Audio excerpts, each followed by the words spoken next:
Tässä Helsingin kaupunki- ja tilakeskus näyttää, miten asioita ei kannata tehdä. Vanhoja käyttökelpoisia kiinteistöjä kannattaisi kierrättää, mutta tässä tapauksessa ei kierrätetä edes näitä arvokkaita vanhoja hirsiä tai muuta järkeviä materiaaleja. Tähän päädyttiin, kun kaupunki katsoi, että nämä valtaajat, talonvaltaajat, jotka ottivat talon käyttöön, on ikään kuin lähtökohtaisesti väärässä.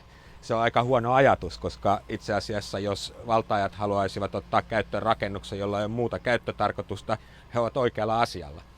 Ylipäänsä se, että nuoret osoittaa aktiivisuutta, pitäisi olla kaupungin kannalta hyvä asia.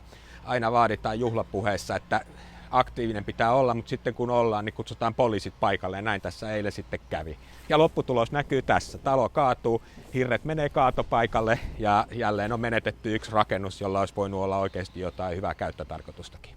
Kun löytyy kiinteistö, jolla ei ole käyttöä, mutta joka on kuitenkin korjattavissa, että miten tämä voisi yhdessä järjestöihmisten ja muiden kanssa ottaa johonkin yleishyödylliseen käyttöön.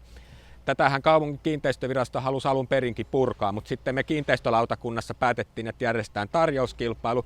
Siihen ei tullut yhtään kunnon tarjousta, mutta osittain se johtui siitä, että tämä tarjouskilpailu oli muotoiltu tavalla, että nämä järjestöt ei uskaltanut ikään kuin tarjouksia jättää. Ehdottomasti viimeistään siinä vaiheessa, kun talo vallataan ja on täynnä aktiivisia nuoria, jotka haluaa sen käyttää ja nuorisoasiankeskus on paikalla neuvottelemassa, miten asiassa voisi edetä, niin silloin pitäisi avata neuvottelut eikä kutsua poliisia paikalle. Nyt tehtiin niin, että jyrättiin sekä talonvaltajat että nuorisoasiankeskus ja kaadettiin talo.